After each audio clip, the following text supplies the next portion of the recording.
লকডাউনের দিনগুলিতে গৃহবন্দী মানুষদের বাড়িতে খাদ্য পৌঁছাচ্ছেন ভারতীয় ন্যায় নীতি মঞ্চের সভাপতি হাজী কৌসার আলী মল্লিক। ইতিমধ্যে তিনি ভাঙড়, ঘুটিয়ারি শরীফ, ক্যানিং, হাড়োয়ার বিভিন্ন এলাকায় খাদ্য সামগ্রী বিতরণ করেছেন। গতকাল তার গ্রাম হাতিয়াড়াতে খাদ্য সামগ্রী বিতরণ করতে গেলে বিজেপি নেতার ইন্ধনে ইকো পার্ক থানার পুলিশ এসে তার ত্রাণ বিলি বন্ধ করে দেয় বলে অভিযোগ। সামাজিক দূরত্ব মেনে 10 ফুট অন্তর অন্তর চেয়ার দিয়ে লাইনের ব্যবস্থা করেছিলেন। লকডাউনের সবকিছু মানার পরেও তাকে ত্রাণ বিলি করতে দেওয়া হয়নি, এমনই অভিযোগ করছেন হাজী সাহেব। তবে অনেকে প্রশ্ন তুলেছেন, মুসলিম বলেই কি তাকে ত্রাণ বিলি করতে দেওয়া হয়নি? আসসালামু আলাইকুম, শুভেচ্ছা, নমস্কার। সকল ভারতবাসী সহ বাংলাভাষীকে আমার শ্রদ্ধা ও সম্মান। আমি হাজী মোহাম্মদ কৌসার আলী মল্লিক, ভারতীয় ন্যায় নীতি মঞ্চের সভাপতি। এই লকডাউন শুরু হবার পর থেকে ভাঙড়ের নলপুকুর,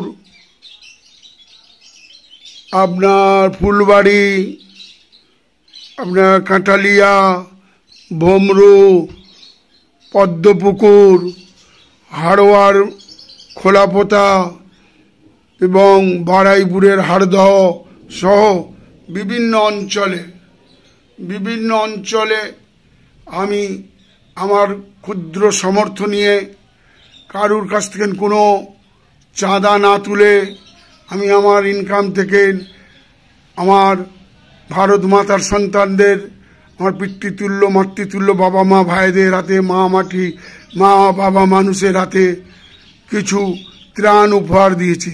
যেমন 5 কেজি চাল, 3 কেজি আলু, 1 কেজি পেঁয়াজ, 1 কেজি চিড়ে, 500 মুসুর ডাল, হ্যান্ড ওয়াশ, বিস্কুট সব বিভিন্ন রকম সামগ্রী আমার ক্ষুদ্র প্রয়াসে কয়েক হাজার মানুষের হাতে তুলে দিয়েছি। কিন্তু আমি আমার এলাকায় হাতিয়াড়ায়, এই হাতিয়াড়া দিন আনা দিন খাওয়া মানুষের মুখে কিছু ত্রাণ উপহার দেব বলে আজ বিগত 3 দিন ধরে প্যাকিংয়ের কাজ চলছিল। যত 5 কেজি চাল, 3 কেজি আলু, 1 কেজি পেঁয়াজ, 1 কেজি সরষের তেল, 1 কেজি চিড়ে, 2 কেজি ছোলা, 2 কেজি চিনি, সোয়াবিন সহ হ্যান্ড ওয়াশ ইত্যাদি ইত্যাদি। সেই প্রোগ্রামটা যাতে সুষ্ঠুভাবে করতে পারি, আমরা লোকেদের নাম লিখছিলাম।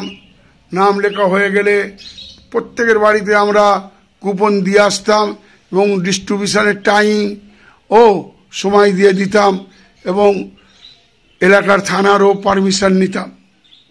কিন্তু দুর্ভাগ্যের বিষয়, প্রথম দিন কুপন দিলাম, কোনো সমস্যা হলো না। গতকাল আমাদের যেভাবে লোকের নাম লেখা হচ্ছিল, হঠাৎ করে এই কাজী, পুলিশ ইন্সপেক্টরের ছেলে এবং একজন মিস্টার জয়সওয়াল, 3 জন এসে লোকজনকে ধাক্কা মেরে বার করে দিল যে আমাদের গলিতে বাইরের লোক আসবে না।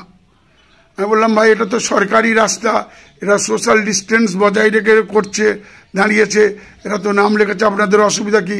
না, এই গলিতে বাইরের লোক ঢুকতে দেবো না। ইতিপূর্বে ওরা বাঁশ দিয়ে ঘিরেও ছিল, বাইরের লোক ঢুকতে দেবো না। আমার প্রশ্ন, আমরা যদি জ্যাংড়া বাজারে যাই, নিউ টাউন বাজারে যাই, নিউ মার্কেটের বাজারে যাই, তাহলে আমরা তো বাইরের লোক, কালকে জ্যাংড়াবাসী বলবে এই হাতিয়াড়ার লোককে ঢুকতে দেবো না।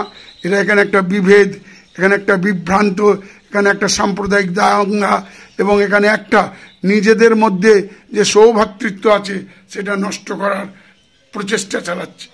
তাই আমি আজকেও, যখন ওরা কালকে লোককে তাড়িয়ে দিল, আজকে আমি 100 চেয়ার ভাড়া করলাম এবং 10 ফুট ছাড়া চেয়ারগুলো লাগালাম। সুন্দরভাবে 10 ফুট ছাড়া বসিয়েছি। যেখানে সরকার বলছে 3 ফুট, সেখানে আমি 10 ফুট ছাড়া বসিয়ে লোকজন যখন বসেছে, নাম লেখার কাজ শুরু হবে। ইতিমধ্যে ওই মিস্টার কাজী, ওই পুলিশ ইন্সপেক্টরের ছেলে মিস্টার খান এবং মিস্টার জয়সওয়াল সহ এইখানের একজন, কখনো সে সিপিএম করে, কখনো দাদার গ্রুপ সব্যসাচীর গ্রুপ করে, কখনো দিদির গ্রুপ করে সেলিম, যার কাজই হলো সবসময় এর কাছে ওর কাছে তোলা নেওয়া। আমার কাছেও নিয়েছে, প্রমাণ আছে। সে নিয়ে ওদের নিয়ে একটা বিশৃঙ্খলা তৈরি করলো, করে আমাদের চেয়ার টিয়ার ফেলে দিল, আমাকে গলা হাত দিয়ে এই পুলিশ ইন্সপেক্টরের ছেলে মারলো। এই সমস্ত রেকর্ডিং আছে। তার কিছু পরেই দেখি পুলিশ এলো।